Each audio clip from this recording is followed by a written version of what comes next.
अध्यापक स्वर्गीय बाबू कांशी राम जी के पिंड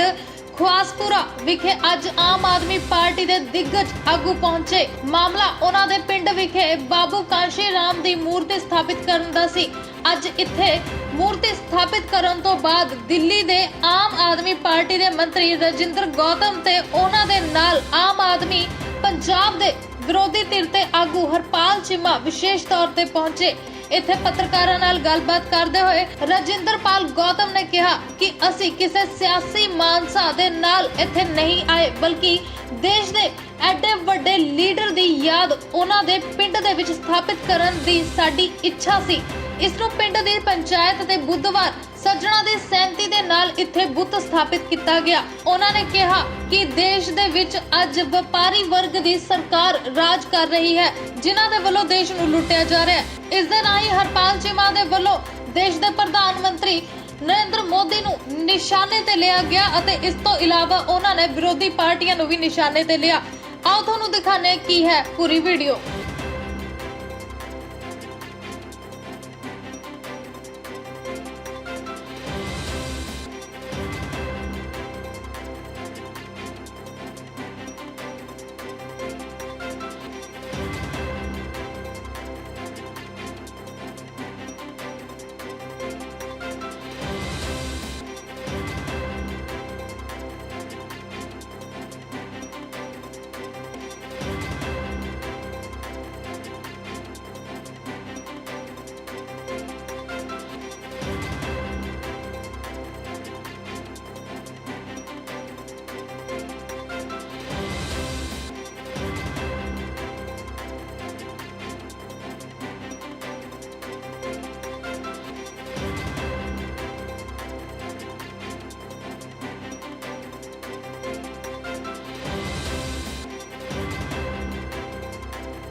आदमी पार्टी कदों स्टेप लेगी LOP है?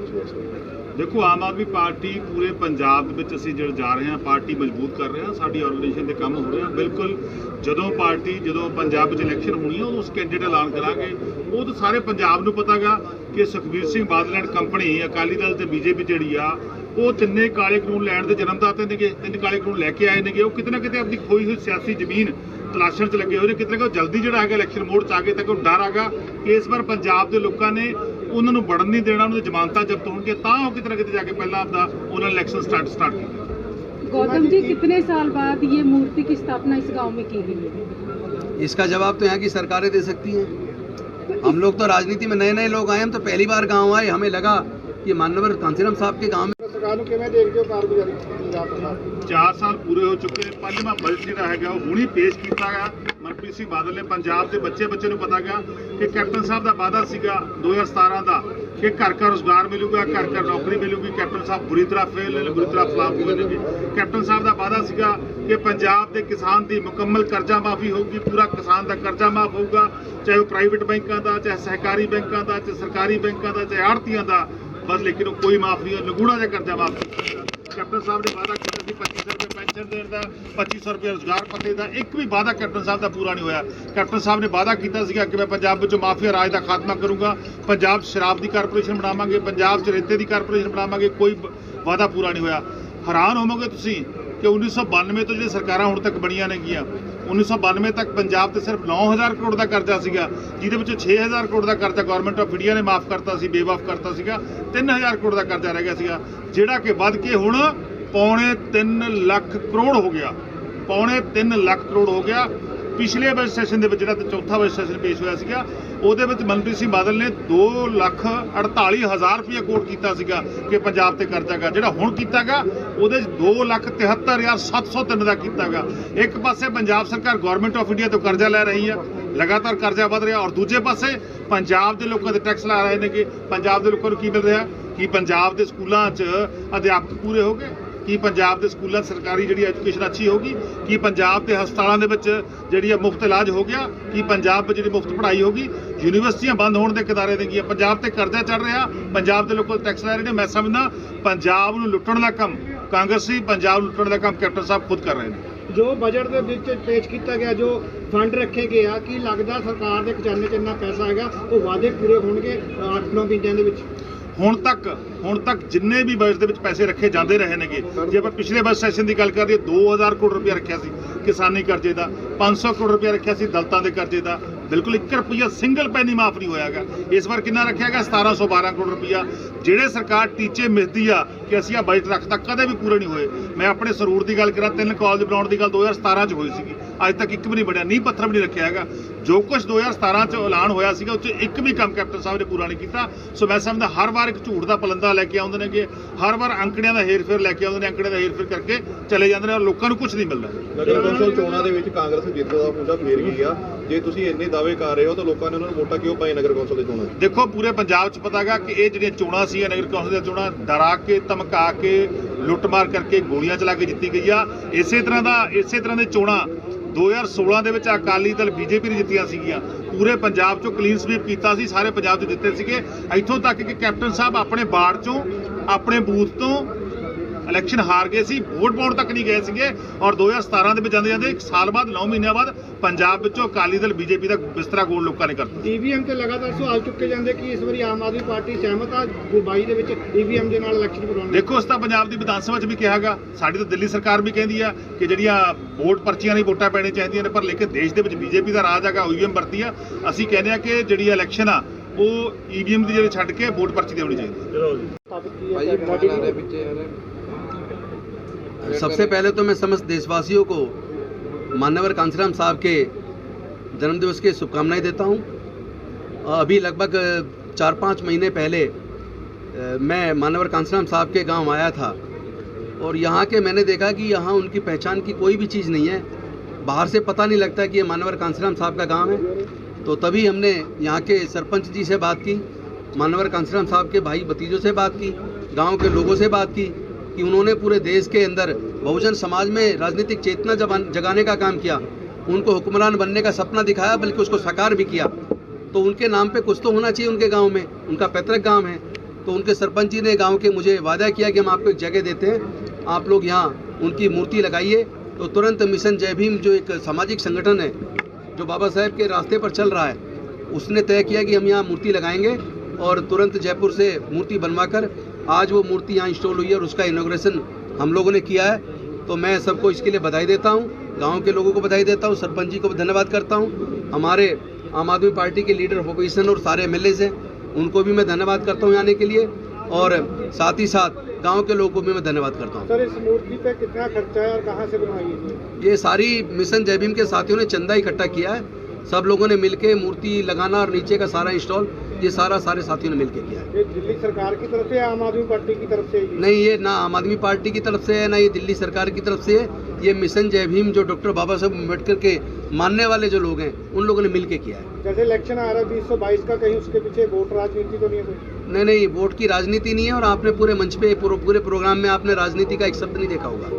क्योंकि मान्यवर कांशीराम साहब एक विचारधारा है, और वो विचारधारा जिन्होंने हजारों साल से सदियों से सताए हुए बहुजन लोगों को, जिनकी संख्या लगभग 88% है, उन लोगों को न केवल राजनीतिक चेतना जगाई बल्कि उनको हुक्मरान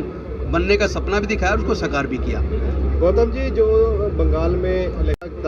ये मतलब बेहद घटिया किस्म की राजनीति देश के अंदर एक ऐसी पार्टी कर रही है जो नाम तो राष्ट्रभक्ति का, राष्ट्रवाद का करती है, लेकिन चारों तरफ उन्होंने भय का वातावरण कर दिया। जहाँ भी वो जाते हैं वहीं पे भय पैदा करते हैं, लोगों को जाति धर्म के नाम पे बांटते हैं। और देखो, ये कृषि से संबंधित जो 3 काले कानून बनाए, इन कानूनों को बनाने में मुझे लगता है उन पूंजीपतियों के वकीलों का हाथ है, और ये जो मोदी जी के मित्र हैं, क्योंकि वो कानून बनने से पहले उनके मित्रों ने बड़े बड़े गोडाउन बना लिए। इसका मतलब क्या उनको पहले से पता था ऐसा कानून आने वाला है? जमाखोरी पे तो पहले से एक बंदिश थी, एक सीमा से ज़्यादा भंडारण की किसी को इजाज़त नहीं थी। तो ये बड़े बड़े भंडारण केंद्र कैसे बन गए? ये सीधा साफ है, ये तीनों कृषि से संबंधित काले कानून ये किसानों के लिए नहीं बनाए गए, ये मोदी जी ने अपने मित्र अडानी अंबानी जैसे जो पूंजीपति लोग हैं उनके लिए बनाए हैं। मंत्री, केंद्र सरकार की कारगुजारी कर रहा है, बैंक मुलाजिम धरने पे है, मजदूर धरनों पे है, निजीकरण किया जा रहा है हर अदारे का, क्या कहना चाहते हैं? मैं समझता हूँ कि मोदी जी को लगता है कि वो जाति और धर्म की राजनीति से हर बार जीत जाएंगे, इसलिए वो काम की राजनीति को तवज्जो नहीं देते। 2014 का उनका आप याद कीजिए, टीवी पे उनकी पार्टी का जो प्रचार आता था, बहुत हुई महंगाई की बार, अब की बार मोदी सरकार, बहुत हुआ महिला पे वार, अब की बार मोदी सरकार, बहुत हो गया भ्रष्टाचार, अब की बार मोदी सरकार, हर साल 10 करोड़ लोगों को 2 करोड़ लोगों को रोजगार मिलेंगे, काला धन वापस आएगा, सबके अकाउंट में 15-15 लाख रुपए आएंगे, और 100 स्मार्ट सिटी बनेंगे हर साल। क्या हुआ? ना रोजगार मिले, और कहते थे 30 रुपये लीटर पेट्रोल मिलेगा, पेट्रोल 100 रुपये लीटर पहुंच गया। कहते थे मैं देश नहीं बिकने दूंगा, कविता आपने सुनी होगी जो पढ़ रहे हैं वो, मैं देश नहीं बिकने दूंगा, लेकिन अब पता लगा उन्होंने तो अपने हाथों से देश बेचना था। आज पेट्रोलियम कंपनियां बिक रही हैं, आज बैंक बिक रहे हैं, इंश्योरेंस कंपनियां बिक रही हैं। आज उन्होंने जितनी भी जो FDI थी डिफेंस में, उसकी सीमा 78% से बढ़ा के 74% कर दी। आज एक भी चीज़ देश की ऐसी नहीं है जो हमारी नवरत्न कंपनियां जो हजारों करोड़ हर साल कमा के भारत सरकार को दिया करती थी, वो सारी कंपनियां घाटे में करके उनको बेचने का काम चल रहा। रेलवे इन्होंने बेच दिया, एयरपोर्ट इन्होंने बेच दिया। मैं आखिर पूछना चाहता हूं कि ये जो 70 साल को कोसते रहते हैं मोदी जी, वो ये बताएं कि उन्होंने अपने 7 साल के कार्यकाल में देश को क्या कमा के दिया। बेचने वाले लोग, कोई किसान अगर जमीन अपने बच्चों को दे के जाता है 100 बीघा, तो वो सोचता है बच्चे इसको 100 को 110 करेंगे, लेकिन जो बच्चा उस 100 बीघा जमीन में से 90 बीघा जमीन बेच दे, उस बच्चे को सपूत नहीं कहते। क्या कहते हैं ये मुझे बताने की जरूरत नहीं है। तो मैं समझता हूँ आज के प्रधानमंत्री जी ने जो बोला है सारा काम उसके विपरीत किया है, लोगों को जाति धर्म में बांट दिया है, जाति धर्म पूछ के लोगों की हत्याएं हो रही हैं, और किसानों को ऐसे जगह ला के खड़ा कर दिया है जहाँ उनकी आने वाले समय में जमीनें भी जाने वाली हैं। मैं समझता हूँ अब पूरा देश मोदी जी को, बीजेपी की पूरी साजिश को, और जो उनका RSS का जो एजेंडा है उसको पूरा देश समझ चुका है, उसका जवाब जनता जरूर देगी। किसानों को ਜਿਹੜੀਆਂ कि फरदा देने वास्ते ਜਿਹੜੇ कह ये झूठ बोलने में माहिर है। वजह है कि बड़े जो मीडिया हाउसेज हैं उनको उनके मित्र बड़े बड़े पूंजीपतियों ने पहले ही खरीद के उनकी ब्रांडिंग की थी, वो सच को दिखाते नहीं हैं, और इसलिए वो गलत बयानी कर रहे हैं। अगर आप ईमानदारी से देखो, आप उत्तर प्रदेश में चले जाओ, मैं होके आया हूँ पूरे पूर्वी उत्तर प्रदेश में, आप लोग मध्य प्रदेश में चले जाओ, आप केरला चले जाओ, आप लोग कर्नाटका चले जाओ, आप महाराष्ट्र चले जाओ, पूरे देश के किसान इसके खिलाफ आंदोलन कर रहे हैं। शाहजहाँपुर में उनके ऊपर देखो रासुका लगाई है, यूपी में बनारस में रासुका लगाई है किसानों के ऊपर। तो ये किसान केवल यहाँ बॉर्डर पे नहीं बैठे, केवल पंजाब या उत्तर या हरियाणा के किसान विरोध नहीं कर रहे हैं, केवल उत्तर प्रदेश के लोग विरोध नहीं कर रहे हैं, पूरे देश के हर राज्य के किसान, गुजरात के अंदर आप मैं भी होकर आया हूँ, अहमदाबाद और गांधीनगर, वहाँ पे भी किसान बड़ी मात्रा में इन बिलों का विरोध कर रहे हैं, लेकिन वो मीडिया नहीं दिखाया। तो इसका मतलब ये नहीं है कि केवल किसान विरोध, पंजाब का किसान विरोध कर रहा है। मंत्री जी 2022 का इलेक्शन है जो पंजाब आम आदमी पार्टी तैयारी कर रही है। जो दिल्ली के अंदर जो काम का मॉडल की शुरुआत हुई है, आज पूरे देश को काम की जरूरत है, काम की राजनीति की जरूरत है। हम लोग राजनीति करने नहीं, राजनीति बदलने आए थे। आज पूरे देश में आप देख लीजिए, दिल्ली से सस्ती बिजली पूरे देश में आपको कहीं नहीं मिलेगी। हम लोगों ने कहा था बिजली हाफ करेंगे, पानी माफ करेंगे। हमने ये नहीं कहा था बिजली मुफ्त करेंगे, हमने 200 यूनिट बिजली मुफ्त कर दी। हमने बसों में महिलाओं को यात्रा फ्री कर दी। हम लोग लगातार एक के बाद एक ऐसे काम करते जा रहे हैं। पूरे दुनिया के अंदर, केवल भारत में नहीं, पूरे दुनिया के बजट उठा के देख लो, दिल्ली शायद पूरे दुनिया का पहला राज्य है जिसने अपने टोटल बजट का लगभग 25% एजुकेशन पे खर्च करके सरकारी स्कूलों को इतना बेहतरीन बना दिया कि आज प्राइवेट स्कूलों से लोग एडमिशन कटाकर सरकारी में भर्ती हो रहे हैं। मुख्यमंत्री का चेहरा लाना जाएगा, पहला कौन हो सकता है? अभी आप इंतजार कीजिए, समय है, तैयारी चल रही है। हम लोग गांव-गांव जाके हमारे कार्यकर्ता, हमारे एमएलए, हमारे सारे नेतागण अपनी योजनाओं को गांव-गांव तक पहुंचाने का काम कर रहे हैं। हम लोग जनता के लिए काम करने आए हैं, तो बाकी चीजें समय आने पर पार्टी डिसाइड करेगी। जो धरती से जुड़े हैं उन लोगों को टिकटें देती हैं, इस बार कैसा रहेगा? बिल्कुल नीचे के लोगों को देती है। मैं खुद एक वकील पेशे से आया हूँ, कभी राजनीति में नहीं रहा, सोशल वर्कर रहा हूँ,